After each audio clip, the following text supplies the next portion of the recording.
Chapter 6 The Little House. Foolish Toodles was standing like a conqueror over Wendy's body when the other boys sprang, armed from their trees. "You are too late," he cried proudly. "I have shot the Wendy. Peter will be so pleased with me." Overhead, Tinker Bell shouted, "Silly ass," and darted into hiding. The others did not hear her. They had crowded round Wendy, and as they looked a terrible silence fell upon the wood. If Wendy's heart had been beating, they would all have heard it.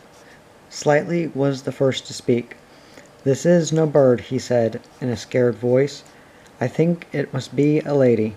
"A lady," said Toodles, and fell a-trembling. "And we have killed her," Nibs said hoarsely. They all whipped off their caps. "Now I see," Curly said. "Peter was bringing her to us." He threw himself sorrowfully on the ground. "A lady to take care of us at last," said one of the twins. "And you have killed her." They were sorry for him, but sorrier for themselves, and when he took a step nearer them they turned from him. Toodles' face was very white, but there was a dignity about him now that had never been there before. "I did it," he said, reflecting. "When ladies used to come to me in dreams, I said, 'Pretty mother, but when at last she really came, I shot her.'"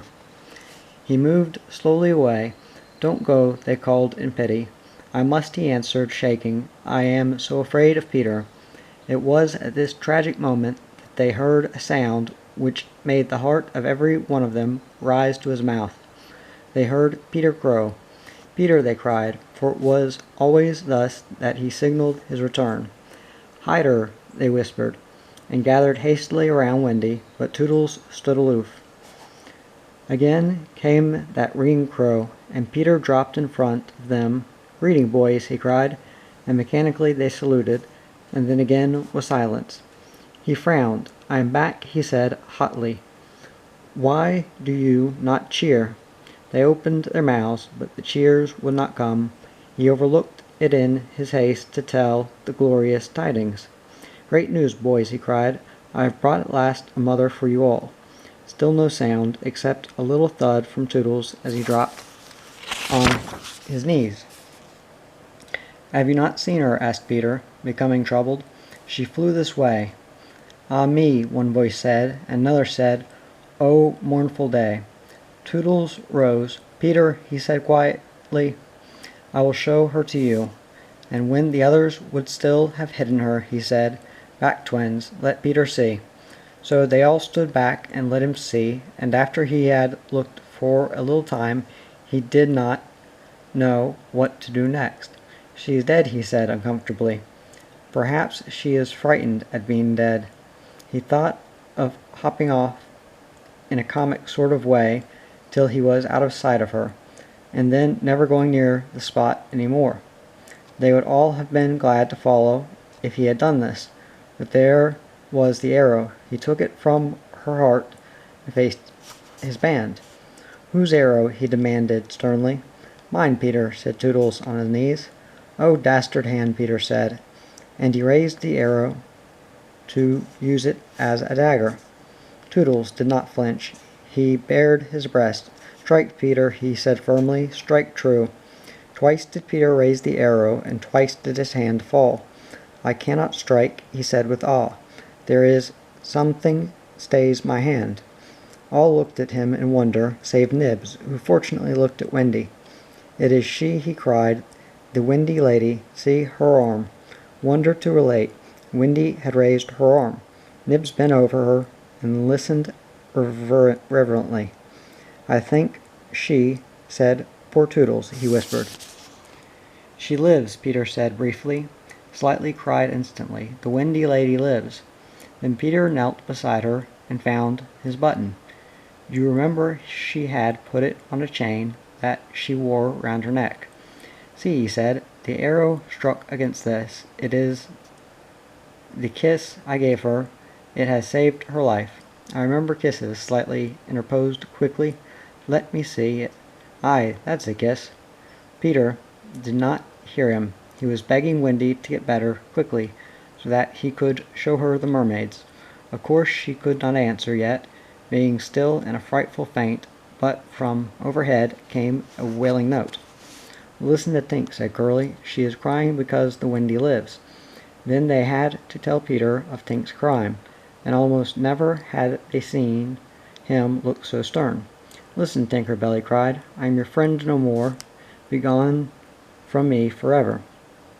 She flew on to his shoulder and pleaded, but he brushed her off. Not until Wendy again raised her arm did he relent sufficiently to say, "Well, not forever, but for a whole week." Do you think Tinker Bell was grateful to Wendy for raising her arm? Oh dear no, never wanted to pinch her so much. Fairies indeed are strange, and Peter, who understood them best, often cuffed them.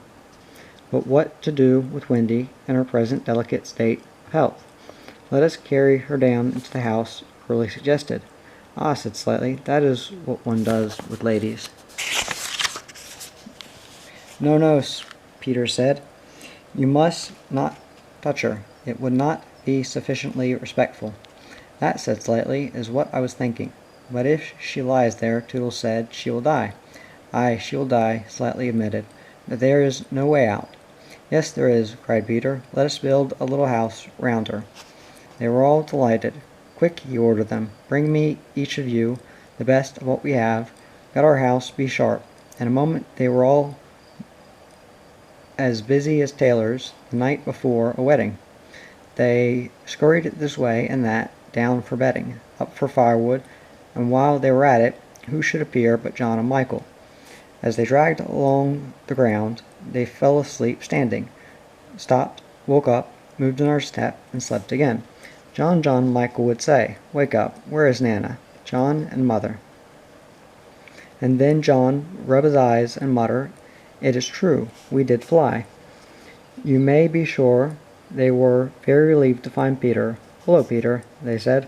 "Hello," replied Peter amicably, though he had quite forgotten them. He was very busy at the moment, measuring Wendy with his feet to see how large a house she would need. Of course he meant to leave room for chairs and a table. John and Michael watched him. "Is Wendy asleep?" they asked. "Yes," John Michael proposed. "Let us wake her and get her to make supper for us." And as he said it, some of the other boys rushed on, carrying branches for building of the house. "Look at them," he cried. "Curly," said Peter in his most captainy voice, "see that these boys help in the building of the house." "Aye, sir." "Build a house," exclaimed John. "For the Wendy," said Curly. "For Wendy," John said aghast. "Why, she is only a girl." "That," explained Curly, "is why we are her servants." "You, Wendy's servants?" "Yes," said Peter, "and you also away with them." The astounded brothers were dragged away to hack and hew and carry. "Chairs and a fender first," Peter ordered. "Then we shall build the house round them." "Aye," said Slightly. "That is how a house is built.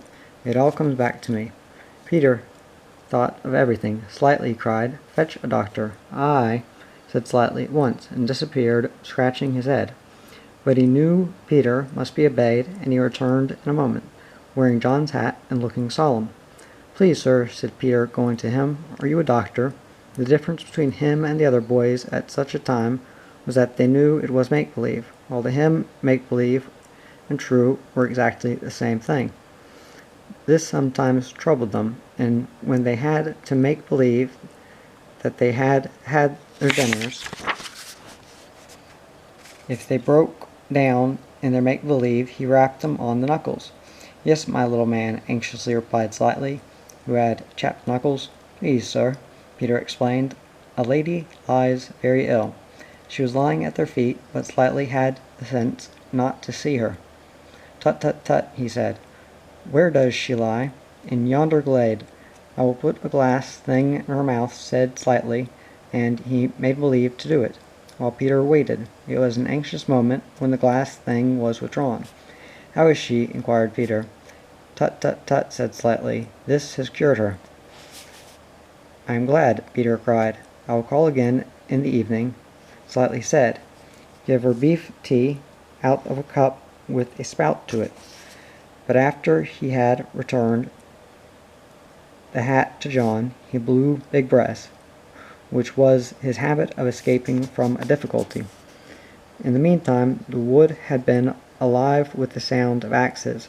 Almost everything needed for a cozy dwelling already lay at Wendy's feet. "If only we knew," said one, "the kind of house she likes best." "Peter," shouted another, "she is moving in her sleep." "Her mouth opens," cried a third, looking respectfully into it. "Oh, lovely." "Perhaps she is going to sing in her sleep," said Peter. "Wendy, sing, the kind of house you would like to have." Immediately, without opening her eyes, Wendy began to sing. "I wish I had a pretty house, the littlest ever seen, with funny little red walls and roof of mossy green." They gurgled with joy at this, for by the greatest good luck the branches they had brought were sticky with red sap, and all the ground was carpeted with moss. As they rattled up the little house, they broke into song themselves. "We've built the little walls and roof, and made a lovely door. So tell us, Mother Wendy, what are you wanting more?" To this she answered rather greedily, "Oh, really, next I think I'll have gay windows all about, with roses peeping in, you know, and babies peeping out." With a blow of their fists they made windows, and large yellow leaves were the blinds. "But roses, roses!" cried Peter sternly. Quickly they made believe to grow the loveliest roses up the walls. Babies. To prevent Peter ordering babies, they hurried into song again. "We made the roses peeping out, the babes are at the door.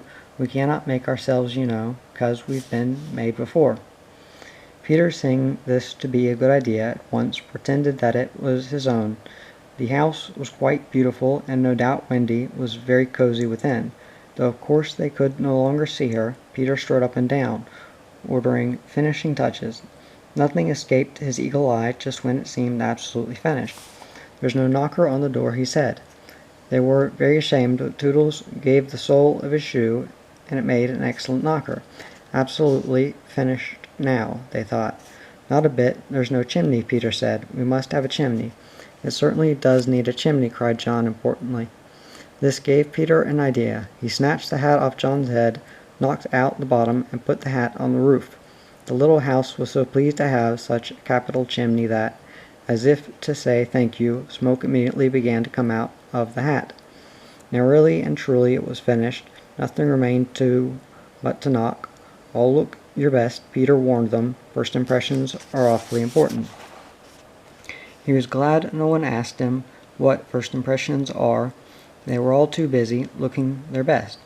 He knocked politely, and now the wood was as still as the children, not a sound to be heard except from Tinker Bell, who was watching from a branch and openly sneering. What the boys were wondering was, would any one answer the knock? If a lady, what would she be like? The door opened and a lady came out. It was Wendy. They all whipped off their hats. She looked properly surprised, and this was just how they had hoped she would look. "Where am I?" she said. Of course Slightly was the first to get his word in. "Wendy, lady," he said rapidly, "for you we built this house." "Oh, say you're pleased," cried Nebs. "Lovely darling house," Wendy said. And they were the very words they had hoped she would say. "And we are your children," cried the twins. Then all went on their knees, and holding out their arms cried, "Oh, Wendy lady, be our mother, ought I?" Wendy said, all shining.